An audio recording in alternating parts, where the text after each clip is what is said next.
Assalamualaikum warahmatullahi wabarakatuh. Pada kesempatan ini, kelompok kami akan menjelaskan salah satu soal yang tadi diberikan oleh Bu Diana, yaitu nomor 7, yang beranggotakan saya, Rengga, Belva, Kiara, dan Askia. Sebelum kita mulai kepada soalnya, kita harus mengetahui dulu apa sih rumus atau cara yang digunakan untuk menyelesaikan soal tersebut. Nah, di gelombang bunyi itu ada sumber bunyi. Sumber bunyi ada 4: dawai, pipa organa terbuka, pipa organa tertutup, dan tabung resonansi. Saya akan membahas yang dawai. Nah, dawai itu memiliki nada dasarnya seperti gambar di sini, yaitu ada satu gelombang, yaitu ada 2 simpul dan 1 perut. Nah, itu L-nya itu setengah lambda 0. Nah, kita naikkan adanya 1 kali. Jadi kayak gitu. Nah, kayak gitu berarti lambdanya 1 lambda atau 2/2 lambda. Terus naikkan lagi nada ketiga. Gambarnya jadi kayak gitu lagi. Nah, dinaikkan lagi jadi 3/2 lambda 0. Nah, dapat lihat kalau misalnya kita naikkan nadanya, maka akan bertambah seperempat.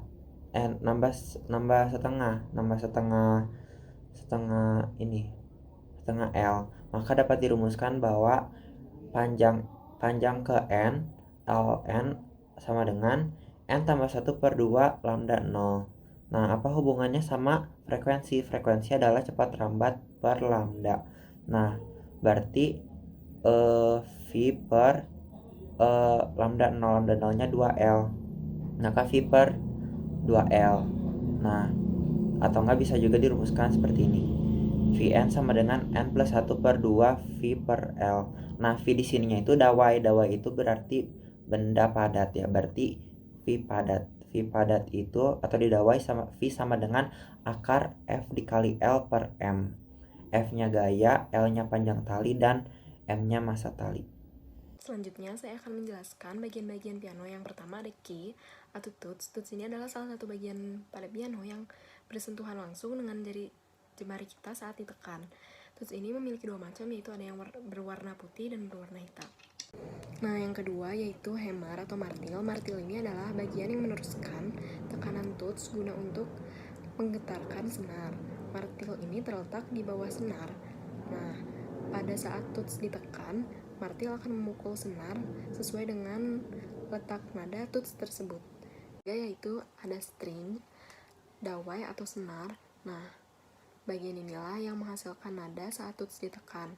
Dawai akan bergetar ketika dipukul oleh martil. Nada yang dihasilkan oleh dawai atau senar ini juga bergantung dari panjang atau pendeknya dan tebal atau tipisnya dawai tersebut. Selanjutnya ada damper, terletak di atas senar. Nah, fungsinya ini untuk mengatur panjang pendeknya suara yang akan dihasilkan. Nah, ketika tuts ditekan sembari martil memukul senar, maka damper ini akan otomatis akan terangkat atau menjauh dari senar, tetapi hanya bersifat sementara. Saat tuts tidak lagi ditekan, maka damper otomatis turun. Selanjutnya ada soundboard atau papan suara. Bagian inilah yang sebenarnya menghasilkan suara ketika senar bergetar. Getaran dari senar ini akan dibiaskan oleh papan ini sehingga dapat menghasilkan suara. Karena sebenarnya papan suara pada piano sama halnya dengan lubang pada gitar. Tanpa lubang, suara gitar tidak akan berbunyi. Sama dengan piano, tanpa papan suara ini, piano tidak akan berbunyi. Nah, mekanisme terjadinya suara yaitu suara dihasilkan ketika senar dipukul bergema ke seluruh instrumen. Nah, ketika tuts ini ditekan, hammer dalam piano memukul senar dari bawah. Namun, ini hanya menghasilkan suara yang lembut. Nah, salah satu ujung senar didukung dalam bridge yang menempel pada soundboard tadi atau papan suara. Nah, getaran senar akan diteruskan ke papan suara melalui bridge dan suara keras bergema sebagai akibat dari papan suara tersebut yang menggetarkan udara. Tuh, kita di sini menggunakan 3 rumus. Rumus yang pertama adalah V sama dengan akar F per mu. Nah, mu-nya itu sama dengan M per L. Jadi saya tulisnya akar F kali L per M.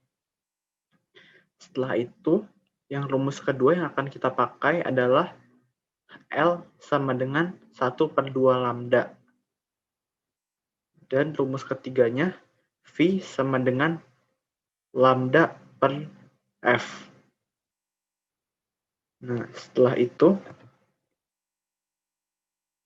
kita jabarkan rumusnya. Jadi VA sama dengan VB. Itu lambda A per FA sama dengan lambda B per FB sesuai di slide yang sebelumnya. Jadi FA dan FB-nya pindah luas. Jadi lambda A dikali FB sama dengan lambda B dikali FA. Dan selanjutnya di sini ada lambda sama dengan L per N. Dan lambdanya itu berbanding lurus dengan L. Jadi VA per VB-nya dari yang sebelumnya bisa disubstitusikan. Jadi lambda A dikali FB sama dengan lambda B dikali FA.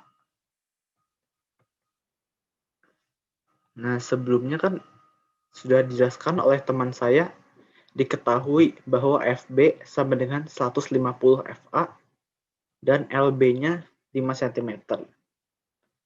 Kita substitusikan ke rumus yang tadi. LA per FA sama dengan LB per FB sudah dijelaskan di yang sebelumnya, sama dengan LA kali FB sama dengan LB kali FA. Nah, sebelumnya kan sudah diberitahu kalau FB sama dengan 150 FA. Jadi disubstitusikan, terus FA-nya karena di kiri dan di kanannya sama, jadi bisa dicoret. Jadi 150 LA sama dengan LB. Nah, tadi diketahui kalau LB-nya itu 150 dan disubstitusikan jadi 750 cm. Adalah 750 cm. Hal tersebut merupakan hal yang tidak memungkinkan karena panjang piano hanya mencapai 350 sampai 450 cm. Maka dari itu, panjang senar harus kurang dari 450 cm. Supaya hal ini menjadi hal yang memungkinkan dengan frekuensi yang tetap, maka kita harus mengubah mu atau rapat massa tali. Rumus mu adalah M per L. Maka yang harus kita ubah supaya panjang senarnya bisa lebih kecil adalah memperbesar massa persatuan panjang tali. Sekian yang dapat kelompok kami sampaikan. Mohon maaf bila ada kesalahan. Terima kasih.